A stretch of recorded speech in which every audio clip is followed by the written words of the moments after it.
Hayaan mo na yan. Nangyari na eh. Hindi mo na may babalik pa kahapon. Di ba? Yun. Ito yung sabi ni Jen, because may history ka sa pera about JC Crew and MK Shooter na hindi mo ibinigay. Given na yun, let's put it out there. Sige. Yan yung gusto ko ngang i-clarify eh. You can't connect yung nangyari sa past na mangyayari ngayon, especially when I was not given the opportunity to prove myself. Yung parang nagay mo yung Gcash, nabura pala, paano ko babayaran, Jen?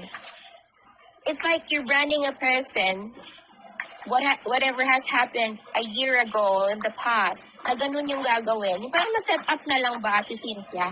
Kasi nga yun yung tingin ng tao. If you use perception in this community, wala nang pwedeng pakinggan. Kung perception lang or history lang yung titingnan, di ba, Ate Cynthia? Oo.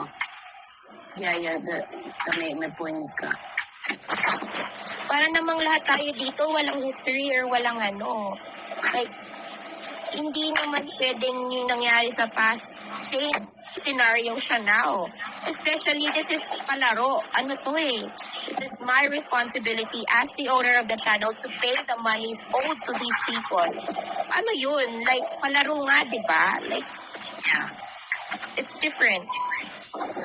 Kasi hindi ka naman magpapalaro kung if you cannot afford to pay, afford to give the prices.